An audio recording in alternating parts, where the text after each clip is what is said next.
तो आज हम आपको सुनाएंगे अपने आराध्य प्रभु श्री राम और पापी दुराचारी रावण के बारे में। बोलिए वारज्ञान बाबा की।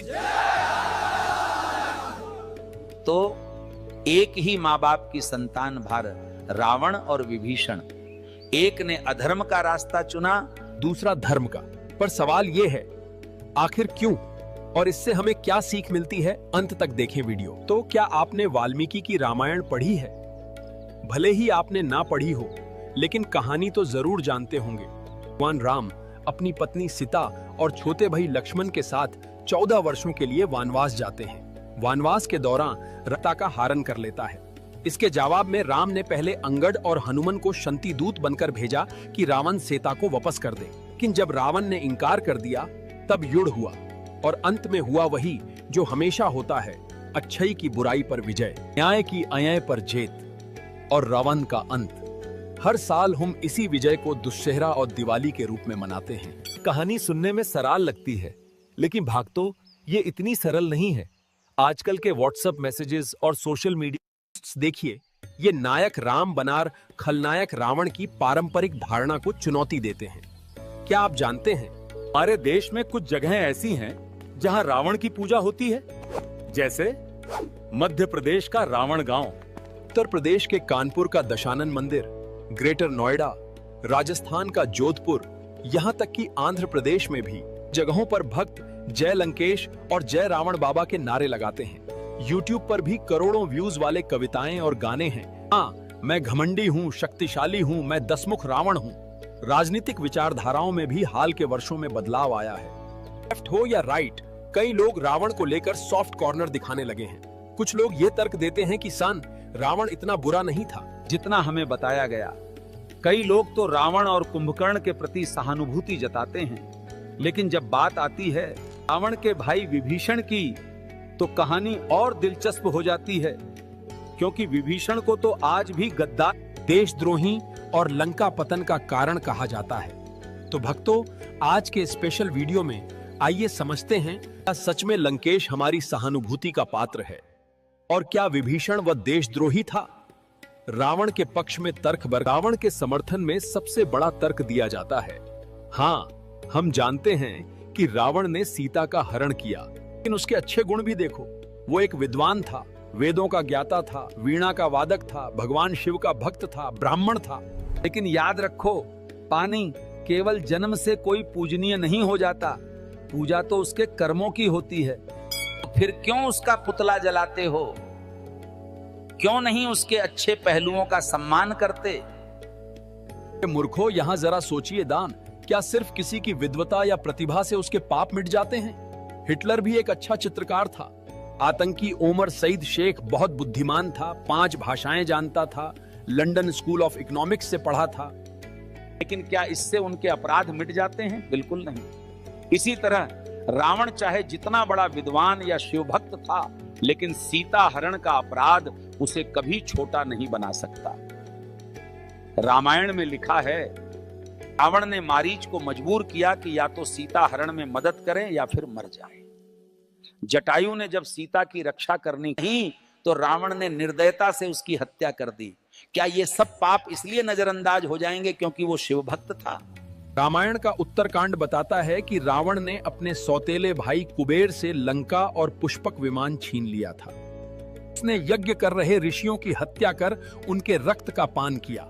इससे साफ है, रावण सिर्फ विद्वान ही नहीं, बल्कि हत्यारा और नरभक्षी भी था। क्या रावण अच्छा प्रशासक था? कई लोग कहते हैं रावण एक अच्छा राजा था, लेकिन वाल्मीकि रामायण इसका समर्थन नहीं करती।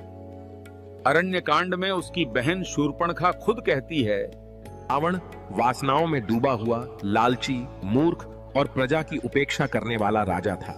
कुछ लोग कहते हैं रावण ने सीता का हरण बदले के लिए किया, क्योंकि लक्ष्मण ने शूर्पणखा की नाक काटी थी। लेकिन वाल्मीकि रामायण में साफ लिखा है, शूर्पणखा ने पहले राम को फिर लक्ष्मण को विवाह का प्रस्ताव दिया। जब लक्ष्मण ने इनकार किया, तो शूर्पणखा ने सीता को मार डालने की कोशिश की।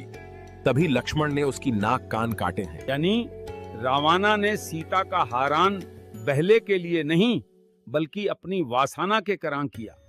रावण ने सीता को सम्मान दिया कि ये क्या सच है। भक्तों, अगर आप यहाँ तक आ गए तो आप प्रभु श्री राम के भक्त हो तो लाइक कर दो।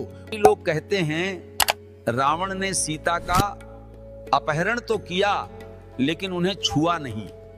लेकिन सुंदरकांड में लिखा है रावण ने सीता को धमकी दी कि अगर 2 महीने में उसकी पत्नी नहीं बनी तो उसे मारकर उसका मांस खा जाएगा।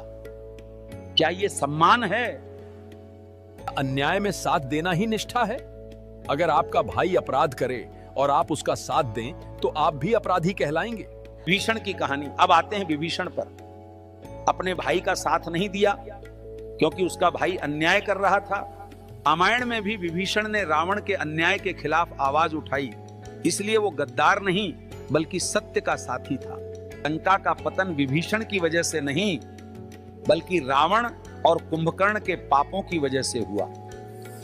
तो सीख यही है, आपकी निष्ठा कभी इतनी अंधी नहीं होनी चाहिए कि आप सही और गलत का फर्क ही भूल जाएं। होना बुरा नहीं है, सही के लिए, धर्म के लिए खड़ा होना ही असली साहस है। भक्तों, रावण और विभीषण की कहानी हमें यह भी सिखाती है कि मानव मन में अच्छाई और बुराई दोनों रहती हैं। किसी के अच्छे गुण उसके अपराध को नहीं ढक सकते और किसी के गलत कर्म उसके अच्छे गुण को मिटा नहीं सकते। हमारे जीवन में भी ऐसा ही है। हमें हमेशा सत्य, धर्म और न्याय के आधार पर निर्णय लेना चाहिए। भक्तों, रावण और विभीषण सिर्फ रामायण के पात्र नहीं हैं, वे हमारी मानसिक, नैतिक और सामाजिक चुनौतियों का प्रतीक हैं। सीख यही है, सत्य के लिए खड़े रहो, अन्याय के खिलाफ आवाज उठाओ और कभी भी अंधा निष्ठा मत अपनाओ। राम ने कभी भी अपनी मर्यादा और धर्म को नहीं छोड़ा। 14 वर्ष का कठिन वनवास, परिवार और राज्य का त्याग, ये सब उन्होंने धर्म और सत्य के लिए किया। भक्तों, यही सिखाता है, सच्ची निष्ठा कभी आसान रास्ते नहीं चुनती। रावण के सामने राम कठोर थे, लेकिन जब जटायु जैसे निर्दोष प्राणी की हत्या हुई तो राम ने न्याय किया। इससे स्पष्ट है, सच्चा धर्म केवल नायक होने में नहीं बल्कि न्याय और मर्यादा में है। तो यही राम की महानता है। उनकी मर्यादा हमें यह सिखाती है, सत्य का पालन करो, दया का मार्ग अपनाओ और न्याय के लिए हमेशा खड़े रहो। राम सिर्फ भगवान नहीं बल्कि मर्यादा और आदर्श का प्रतीक हैं। तो अगर आपको यह सत्संग अच्छा लगा हो तो लाइक, शेयर और सब्सक्राइब जरूर करें। साथ ही अपने दोस्तों और परिवार के साथ भी साझा करें ताकि सभी प्रभु राम की मर्यादा और सत्य का संदेश जान सकें। जय श्री राम।